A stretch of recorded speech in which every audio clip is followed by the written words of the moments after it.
ఇలా అంటే ఏందని, ఎందుకని ఆ మాదిరా, ఏంది ఆ ప్రవర్తన, ఏంది ఇదేంట్రా అయితే? అరే నీ అబ్బా మాట్లాడిన దానికి అర్థమైంది. గతంలో అంటే రన్లెమ్మ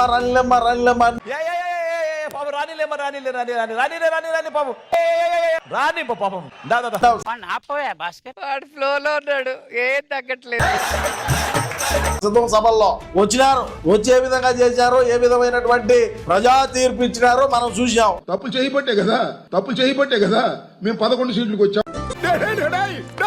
ఇప్పుడు దాకా చేసినంత గంగలో కలిసిపోయింది కదరా. అయినప్పటికీ మన దగ్గరకు వచ్చి ఫోటో అడుగుతున్నారంటే మనం అదృష్టం అనే చెప్పుకోవాలి. ఇదేం ఆశామాషా పని కాదు. చెప్పన్నా, నువ్వు చెప్పు.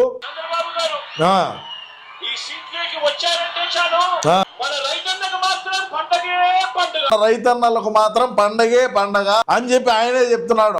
గొప్ప లీడరు, గొప్ప నాయకుడు చంద్రబాబు నాయుడు కన్నా గొప్ప నాయకుడు ఎవడు ఉండడు. అయ్యో, అంటే ఇంక అర్థం చేసుకోండి, మనం అధికారంలో ఉన్నప్పుడు ఏనాడు కూడా రైతుల్ని పరామర్శించడం, ₹1 కోటి ఇచ్చిన కూడా కొన్ని పనులు చేయను. వాటిలో మొదటి పని ఇదే. ఏదైనా తుఫాన్లు పాడు వచ్చినప్పుడు పోయి మనం రైతులను పరామర్శించాలన్నా వేసుకొని పోయి ఏదో చేసి వచ్చా ఉన్నాం.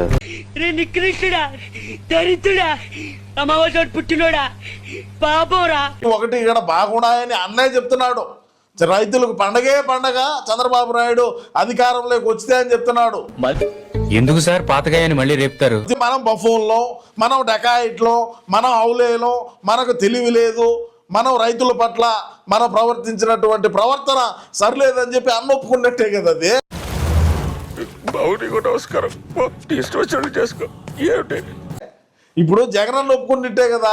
మేము ఇక్కడ కింద వేసే ఎలివేషన్లు ఏం కావాలి, ఏందేందో రకరకాలుగా మాట్లాడుతున్నాడు ప్రజలారా. అది ఏం అర్థం కావడంలే. యువర్ ఆనర్, ఇతను ఏం మాట్లాడుతున్నారో నాకైతే అర్థం కావట్లేదు. నాకు కూడా ఏం అర్థమైతలేదు సార్.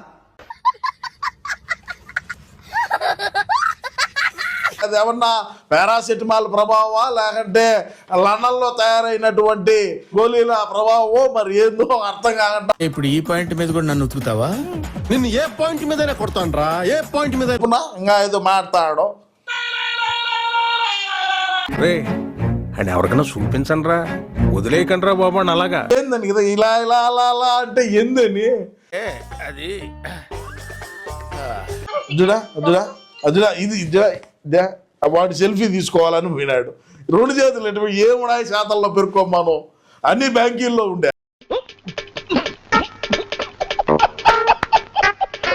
లేకుండా ఉంటే ఇంట్లో బెంగళూరు ప్యాలెస్ లో, ఎలాంగా ప్యాలెస్ లో భద్రంగా భద్రపరిచి పెట్టుంటివి. ఏమున్నా ఇదే ఇటు పెట్టుకో.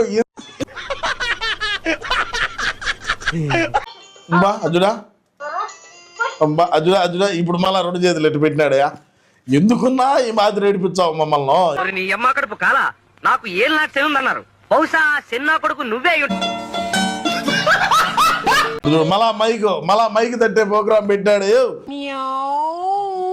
అడ్డమైన పిల్లలని ఎండ చేరుండయి.